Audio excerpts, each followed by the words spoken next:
We're talking baseball on the channel today, baby. We're talking about Shohei Ohtani's greatness, rivaling Babe Ruth. We're here with Rich Eisen, king of the bracelets. Goodness. Rich, what is going on with these bracelets? My goodness, that's a good old-fashioned fisherman's knot on his right. I mean, I can't get over this. Those poor wrists. The reason I wanted to watch this video and react to it is because I just had this conversation arguing with somebody about Babe Ruth. And they were talking about, like, isn't Babe Ruth the greatest baseball player to ever play? And I'm thinking, like, guys, Babe Ruth, like, imagine if he played nowadays. Could you see Babe Ruth running around the bases? The dude was, what, 6'1", 210? And he was supposed to be this big monster masher. Guys, here's the bottom line. He was hitting against part-time construction workers playing baseball, hitting on fields without lines and without fences. Like that, to compare Shohei Ohtani to Babe Ruth makes me sick to my stomach. I've said this a million times, but if I was teleported to Babe Ruth's time, I'd be like Ty Cobb. I mean, if they're just serving up 80-mile-an-hour meatballs and no one can do anything, people are so much more athletic and so much better at these sports now than they were back then. If you have somebody who physically was dominant, like, if he's 7 foot in the NBA, that'll translate. But Babe Ruth would not translate to today's Major League Baseball.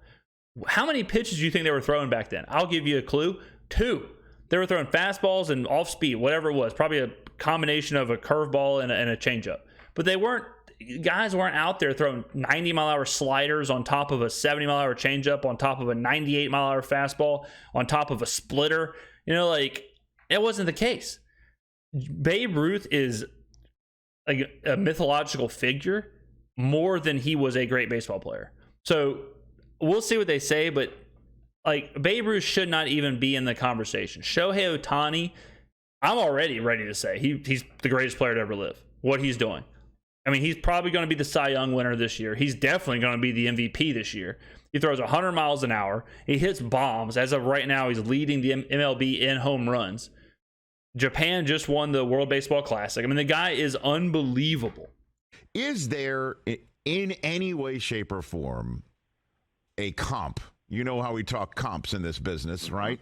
Yeah. How do you place in perspective what we are seeing from Shohei Ohtani in 20? You cannot. I mean, people used to say Mike Trout is probably the best baseball player to ever live, and it's insane that the Angels said, hey, well, let's get one even better. I think about how good Barry Bonds was, how good King Griffey Jr. was, how good those guys were, how good the people were. Like, Bonds and Jr. are always mentioned in that, like, top 5, top 10 player to ever live. They weren't throwing 100-mile-an-hour.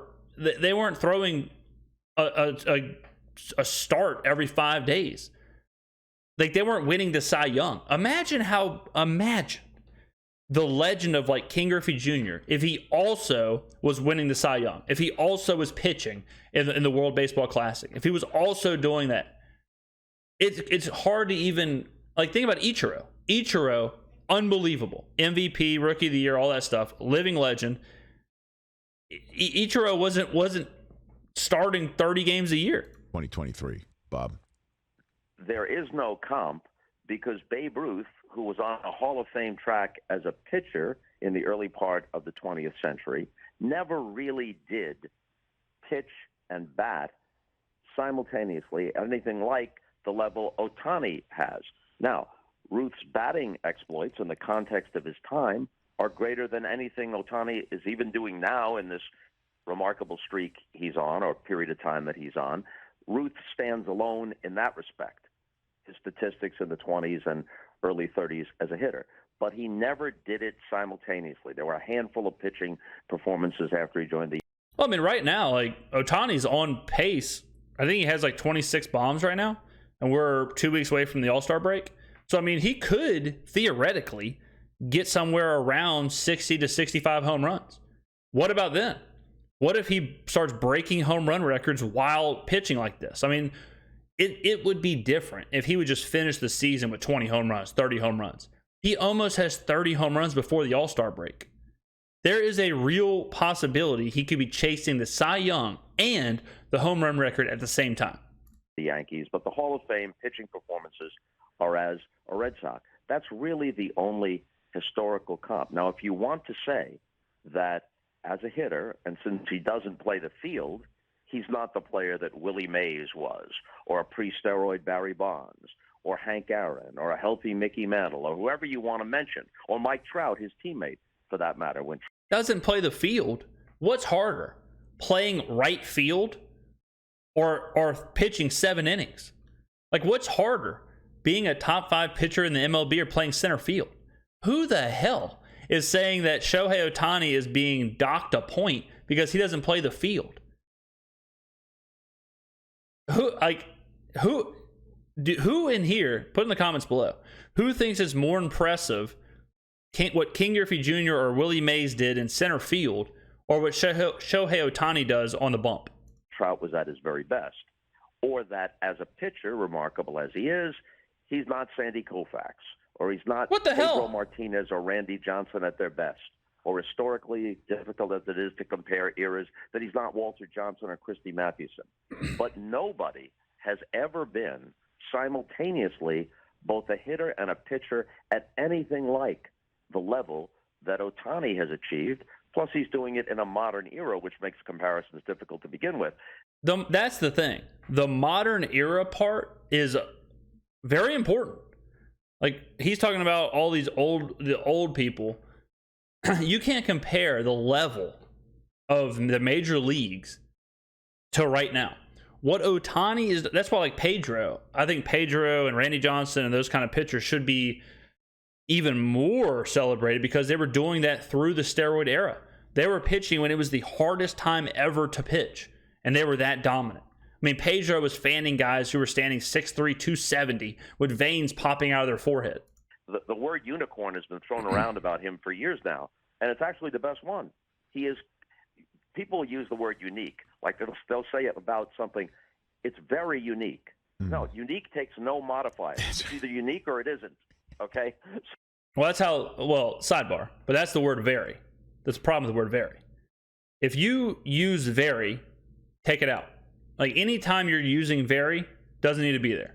Very is like the worst word in the dictionary, right? There's always a better way to say it.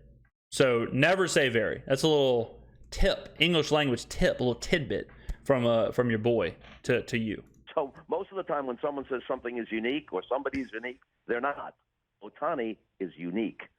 He definitely is, Bob. I honestly can't stress enough to this audience, as I did at the top of yesterday's program, just how not normal this activity is. He is truly unbelievable, and certainly in light of the fact that when he first started, the general sense of it was, well, he can't do this for more than just years. So just enjoy.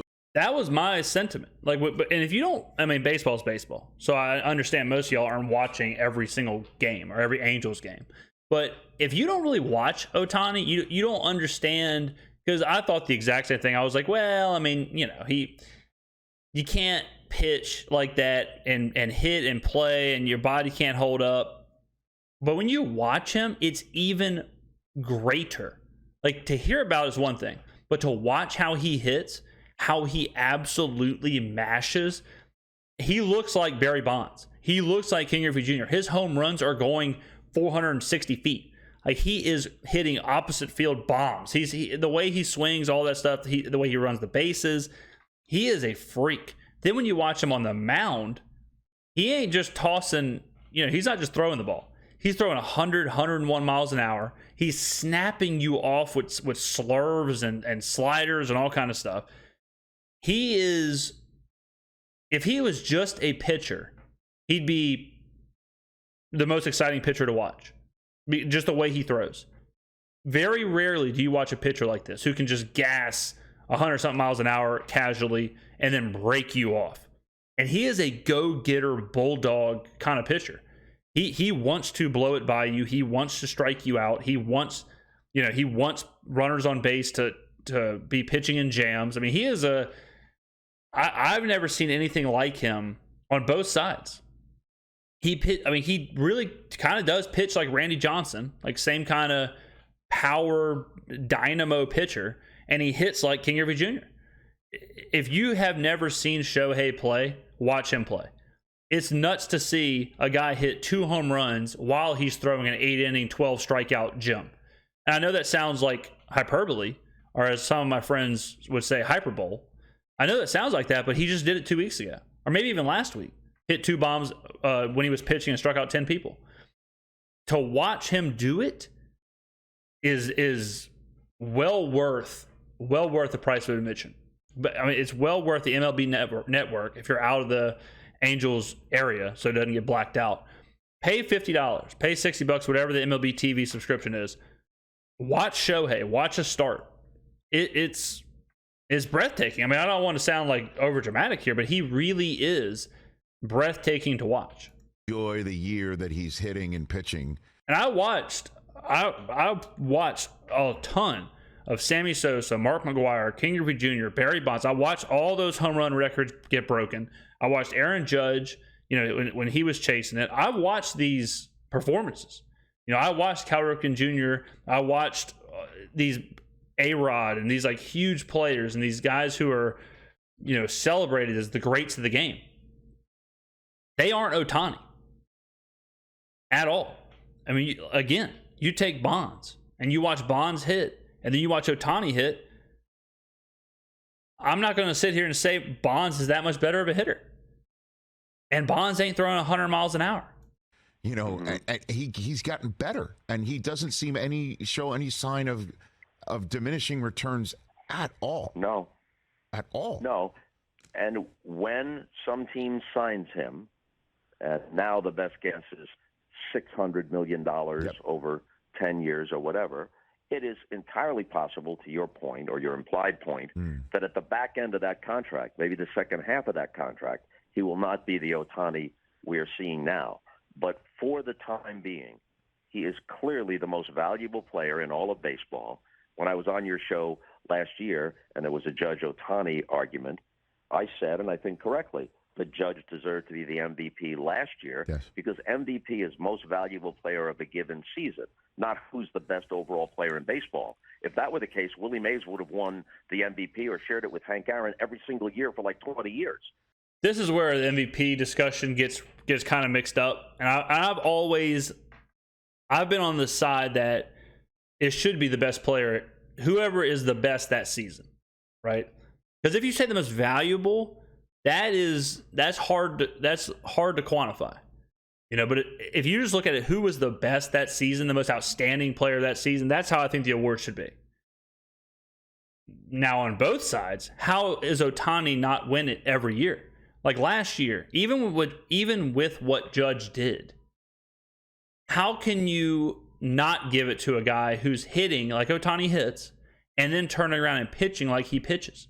And to speak about his contract, if you're a team and you're looking at a player who at any point could be the MVP and the Cy Young winner and is one person, so it gives you an extra roster spot, like how valuable is that person as far as a contract? I think $600 million is cheap. I mean, how much would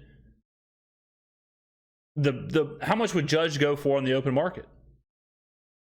He'd probably sign a $400, $500 million deal. How much would the best pitcher in baseball go for?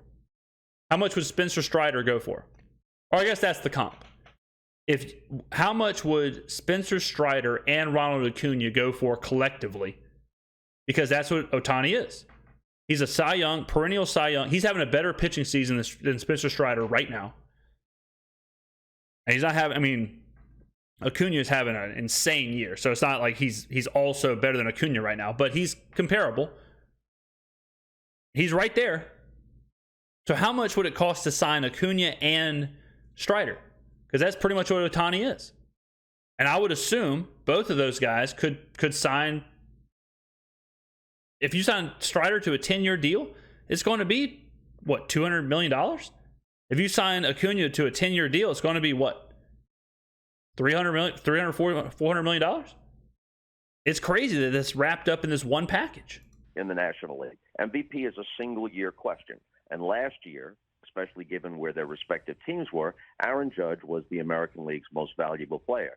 But Shohei Ohtani, by a wide margin, even given the likes of Ronald Acuna Jr. and others, Shohei Ohtani, by a wide margin, is the best player and year to year during this portion of his career, the most valuable player in all of baseball, and also the most valuable business property. Nobody moves the needle for baseball as an entertainment product and as possibly a fan base expanding individual like Ohtani does.